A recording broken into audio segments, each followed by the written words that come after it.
them. Well, no, I can't say that. I say I'm not affiliated with them. I can say I'm associated with them because for the simple fact that I am good friends with Southwest T and Chill, and of course, I'm friends with Meech on social media stuff, whatever. But not like we actually kicked it on the street like that. You know, like I say, we kick it more on here than anything. But yeah, like I say, their case was a lot different. And then probably in part to some of the stuff that we went through with our case. People look up and see 12 people get life sentences, including a woman. That would make you not want to plea out. I mean, not want to go to trial. So I can understand it. And but I'm happy to report that all of us are home. Oh, that's nice. So what was the longest sentence? Did you serve the longest out of that group? No. I had the most time of the group. Because like I say, they gave me life in 80. Oh, Lord Jesus. So yeah, I had the most time. But I mean, don't get me wrong. I mean, a lot of people had life. Like I say, 12 of us had life. Some of them had life in 10, life in 30. I think was the closest to mine. But only reason I didn't serve. Wait a minute. You said life plus 30? Yeah, life. Yeah, well, it's life. Yeah, because back then life was like what, 40 years? I know, 40-some years. No, life it's not is life. No, life is the rest of your life. Right. Plus Oh yeah, that's federal, not state. So the reason why they add more, like with mine, life in 80 is because you gave me 80 years and you gave me a life sentence. So in other words, even once you give back the life sentence, now you got to deal with the time, and vice versa. So it's just a scare tactic, but at the same time, it is what it is. That's what they gave me. So and it's kind of morbid because they have it set up to where like the very first time I went to a counselor, he asked me, he said, so what does it feel like to know you're never gonna leave prison alive? Now here it is, I'm 32 years old, and this is what you asked me? Our first time, not, hey, how you doing? My name is such. Nowhere. You just jump right in. And I told him, I said, well, you know what? And I probably shouldn't have did it, but this was me back then. I said, you know what? I said, how about I answer your question with a question? Okay? I said, now, you're saying that I would never leave prison alive. So basically saying that I don't have anything to lose at all. Now, you've read my jacket, so you obviously know who and what I am. Now, here we are in this close proximity. How do you feel? And he was just kind of fidgety a little bit. And I'm starting to wonder how I feel. Have you ever did private security? Like I'm not gonna take your case. Are you able for private security? I think I need. But it was a tactic. It was a tactic to let him know. So I told him, I said, listen, because he was basically getting ready to call back up and all this stuff. And I said, well, listen, I said, I'm just saying this to make a point. I said, because I'm very familiar with the federal system. And I do know that there are a series of appeals to be able to give people hope. And even once all those appeals are exhausted, you can still file an habeas corpus and petition the court for leniencies. And laws are constantly coming out. And you know what that reason is? So people never feel to the point of despair to where they have nothing to lose. Yeah. Okay, excuse me, I don't mean to interrupt you, but you mentioned a friend of mine a few minutes ago, Chill, Booper. Okay. I know him very well. Okay. Mm-hmm. His mother was she assisted me along when I got my second job in e-course. Okay. Awesome. Do you communicate with Chill? Yes, I do. Well, That's why I popped up here. send him my best regards.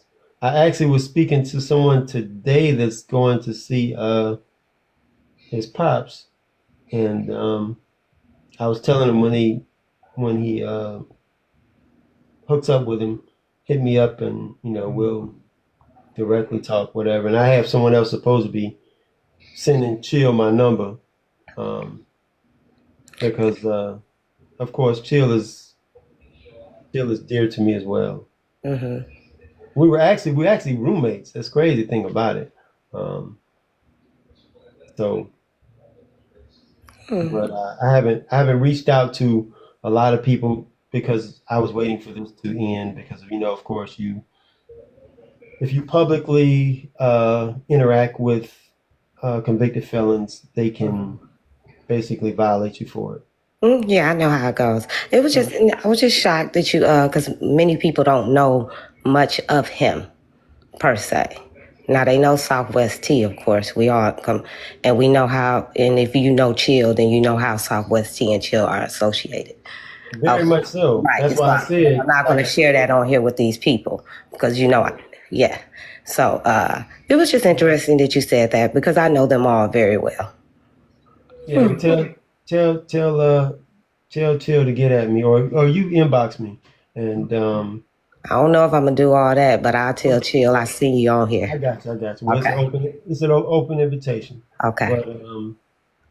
But yeah, he's that's my dude. He's a good dude. I've actually heard some of the things he has going on, and I'm very proud of him. He's doing good. Yeah, That's my peoples. That's exactly what I heard. Mm-hmm. And if you're his people and close to him like that, I'm wondering if I have had any communication with you with regards to during the time that he was my roommate. Nope. Okay. Mm-mm.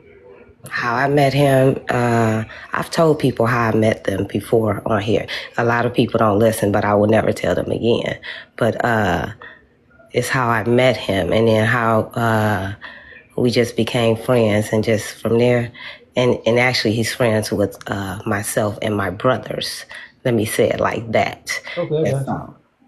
Other than that, but yeah. Mm-hmm. But I will tell him I saw you on here. We oftentimes speak in riddles over here. It's okay. We get it. Yeah.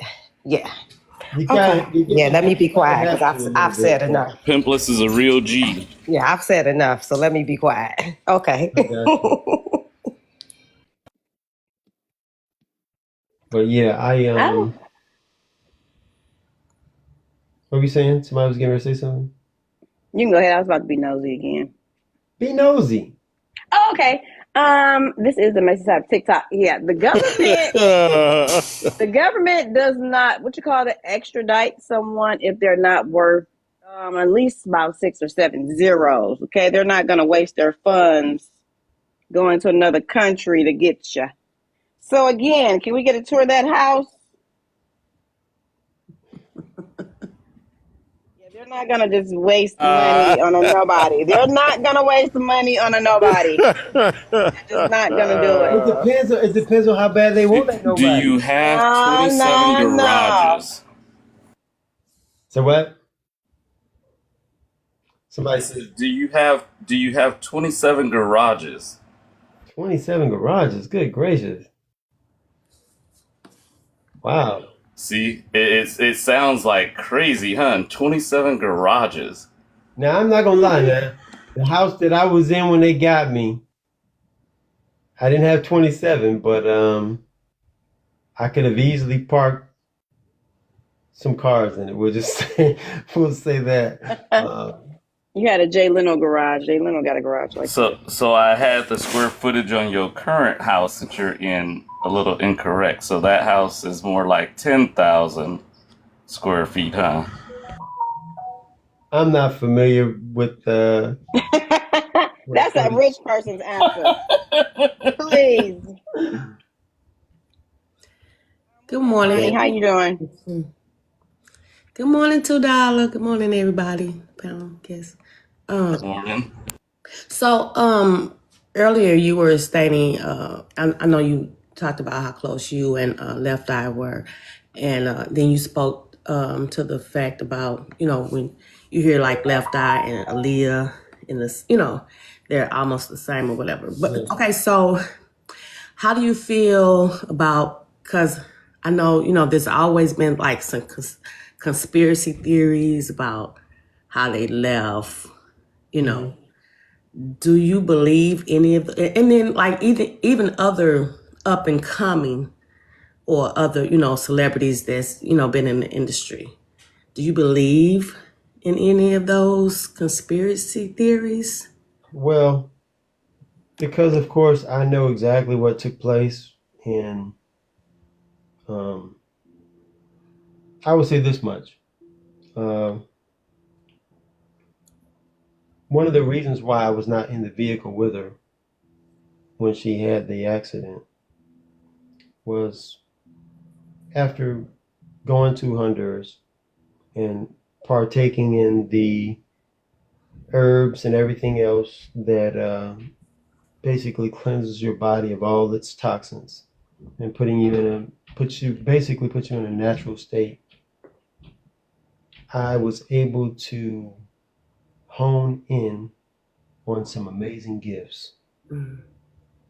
And those gifts told me that we needed to leave, Mm. that something bad was going to happen. But she And felt that too, right? no, No? the conversation that we had was that, this was because, and she was the first person to really mention karma to me. She Mm. said that, and I quote, "My karma does not wait on me. Mm. It comes immediately. Immediately." Because I wanted to leave. I felt like I literally, I wanted to leave. I said, look, something bad gonna happen. We need to leave. And they were like, no, no, no, no, no, no. So I said, okay, all right, well, I called my guys in the States and I said, look, I need you to send me some guys. And they started making arrangements to get me some guys down there. And Lisa got word of it. And she pulled up on me and she was like, look, don't do this. She says, when I come down here, people don't know who I am. I'm able to blend in, and we don't need this. She says most of the incidents that I've had was with bodyguards around. So, and I was just like, well, because I felt like we needed some people there to make sure we were straight. And so when she shot down that idea, then I told her, I said, well, you know, I'm I'm gonna leave. I'm gonna leave. I'm gonna go and basically I wanted to go see my kids. Mm-hmm. I wanted to go see my kids, and I told her that I would be back that weekend, but I wanted to see my kids. And I mean, like I said, it's in the documentary, so it's not. I mean, I'm speaking in riddles or whatever, but basically, she, myself, and her assistant was in an accident in Honduras where a little boy was killed. Mm. Say unalived. Okay, yeah, I'm sorry. He was taken away from us. Mm. And so all the legal stuff was nothing. I mean, it's a third world country. It was Right. taken care of like this, no big deal. And then all of the other things, we did personally, and but at the same time, that incident told me that, it was just like I didn't feel comfortable. Mm-hmm. And all of a sudden, I just did not feel comfortable. Like we needed to leave. Like it was over. We just need to go. And you know, others did not share my same sentiment. But after watching that whole ordeal and everything, I just wanted to see my kids. I wanted to hold my kids, and they were young at the time. I feel you. I wanted to hold my two little boys, Yeah. and then I was gonna fly back that weekend. Then, of course,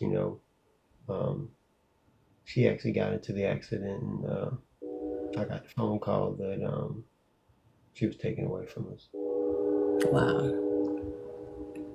And I'm so sorry you had to experience that, and you know, yeah, yeah. here all the I whole mean, time. You know. I mean, just because how close I say I am to her because her soul is still here. Right. But we all experienced that We did. because she was well loved by so many people, so many amazing people.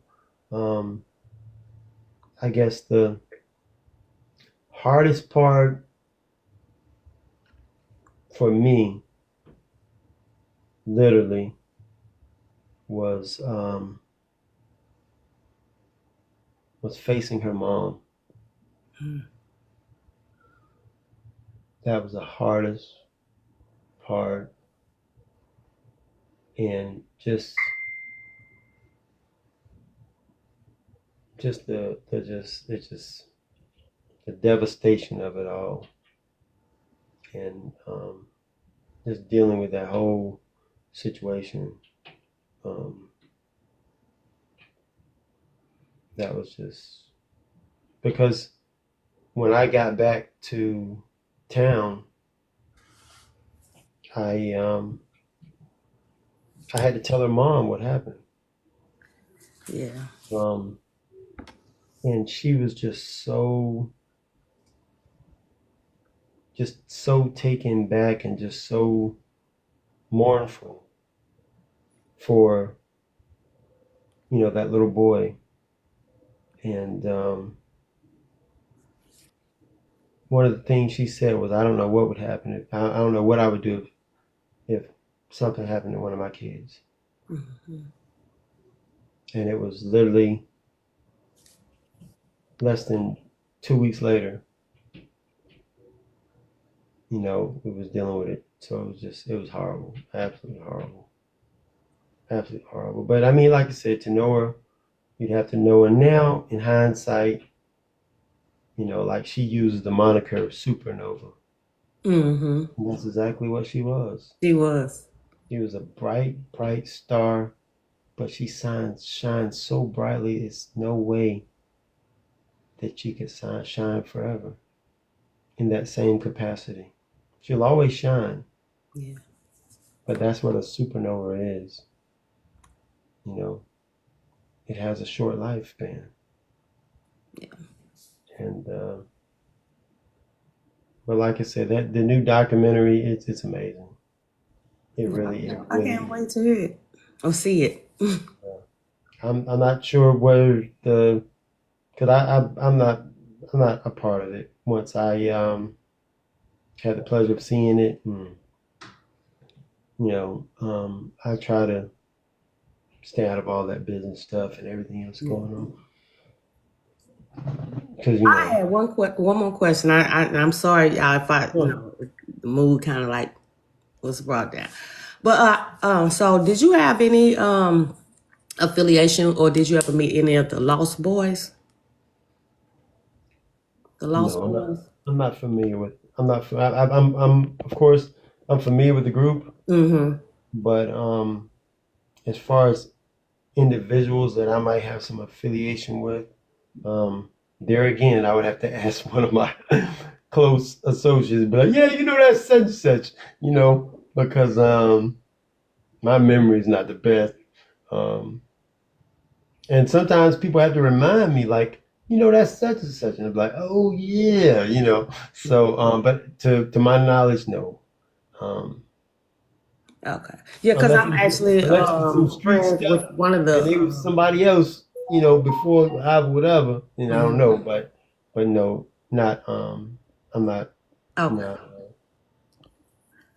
Yeah, a person, one of the guys that's affiliated with them, with that group, we're friends with, and you guys' story is a little similar. Mm-hmm. So yeah.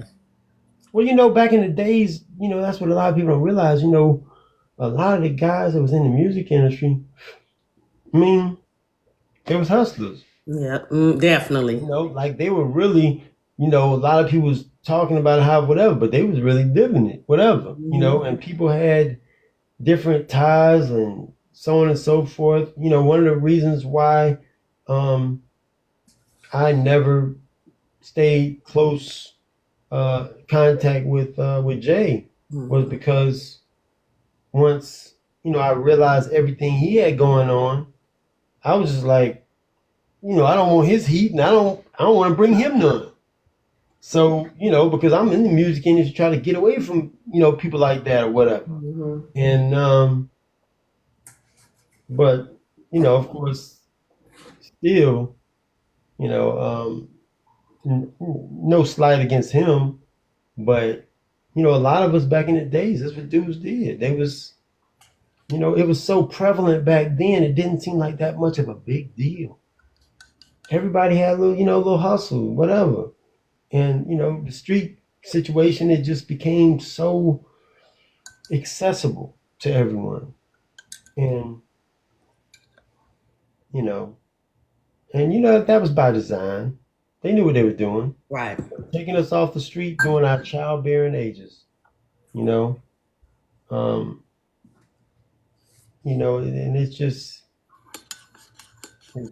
it was a tactic that they used and it worked. A lot of us fell victim of it, And no, I'm not one of those individuals where I'm gonna point just a finger at somebody else, because I take full responsibility for what I did and we did or how whatever, and no, I can't say that well, they bought it over here and we just whatever. No, because we were bringing it over here ourselves. We had our own planes and everything, so we created our own hell, so to speak. But in our hearts and minds, we were just businessmen, having our partners' backs. And in my case, my partners were relatives, we just, we made the mistakes we made, but I paid for them. So I'm not glorifying what I did. I don't mind talking about it because people can learn from it. And I think the biggest message that I can let kids know is that it's all a big lie. All that carrot that's in front of that horse that you're just chasing and seeing that carrot, you're never going to reach it. You're never going to reach it. Something's going to happen before then. It's just a big lie. It's just, that game was gone before I got in it. And this is years later. So, I mean, and somebody in the comment asked me, do I have an affiliation with Big Meech? Of course, the boys is, Southwest T. He actually, whenever he would file stuff with his lawyer, he'd bring it over to me. And we see what would help one another, and we talk and kick it, and so yeah, I mean, Meech is his brother. And when I got out, he reached out to me, and we had conversations and so on and so forth, whatever, and more so than T, but I can understand that too, because T was in the same situation I was in, with regards to being able to communicate with people that's convicted felons and definitely people that are affiliated. So, So I want to ask, and I don't know, I may have missed it too, but they asked it, did you tell how you were able to get out, or was your sentence overturned? Yeah, well, I pretty much said it in general, but I will go more into detail. Basically, when you're convicted in federal court, your first appeal is your direct appeal. And during my direct appeal, I won my direct appeal, and they vacated my sentence so that I didn't have any sentence. So then I had to go back to court and get resentenced. And when they did, they brought back all up the same stuff, whatever. And basically, the prosecution, she asked that I be given 100 years. I think it was 100 years, 125 years, something like that. And might have been 100 years. I can't remember. But anyway, and my grandmother, my beautiful grandmother, that's 90-something years old now, she got up and she spoke on my behalf.